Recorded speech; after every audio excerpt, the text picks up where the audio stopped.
Cabu, le dessinateur de Charlie Hebdo, aurait fêté ses 86 ans. Connu pour ses caricatures, ses bandes dessinées et ses dessins de presse, Cabu a tragiquement perdu la vie en janvier 2015. Né le 13 janvier 1938, à Châlons en Champagne, Jean Cabu grandit dans une famille catholique, et reçoit une éducation stricte.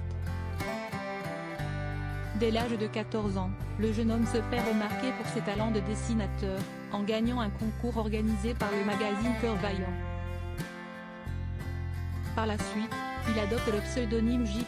Cabu, et publie ses dessins dans le journal de son lycée. Dès l'âge de 16 ans, il parvient à faire paraître plusieurs de ses illustrations dans le journal local L'Union de Reims. Mais le grand public connaît surtout Cabu pour son trait de crayon humoristique, dans Harakiri ou Charlie Hebdo. 9 ans après son décès, il était une pub retrace le parcours hors norme du célèbre caricaturiste. Un artiste rebelle et engagé. Dans la France des années 1950, Cabu enchaîne les expériences pour se former au dessin, mais aussi trouver sa place dans la presse de l'époque. Il parvient aussi à intervenir comme chroniqueur radio sur la TSF Jazz. Mais en 1958, il doit mettre sa carrière entre parenthèses, pour aller faire son service militaire en Algérie. De retour en France, il poursuit ses activités de dessinateur, pour France Dimanche et Ici Paris.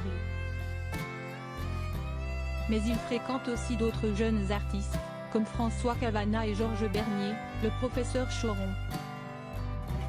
Ensemble, ils fondent le journal satirique Harakiri. Sanctionné dès 1961, pour outrage aux bonnes mœurs, le magazine gagnera vite réputation scandaleuse.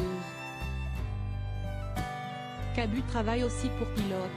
Largement lu, admiré et publié, l'auteur a aussi inventé tout un univers avec ses personnages.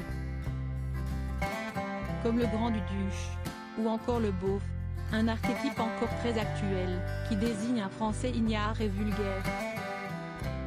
Le dessinateur avait aussi des convictions, se méfiant de l'armée, mais aussi des religions. Un ton contestataire qui explique son succès au sein de Charlie Hebdo, dès 1970. L'attentat qui a coûté la vie à Cabu. Comme nous l'avons expliqué plus haut, le caricaturiste aimait se jouer des autorités comme des dogmes. Et dans les années 2000, Charlie Hebdo n'épargne personne. Ni les responsables politiques, ni les personnages religieux. En 2006, Cabu avait d'ailleurs donné son avis sur la publication des caricatures de Mahomet. Je pense qu'il n'y a pas de délit de blasphème contre la religion en France. Je suis athée. On peut critiquer toutes les religions.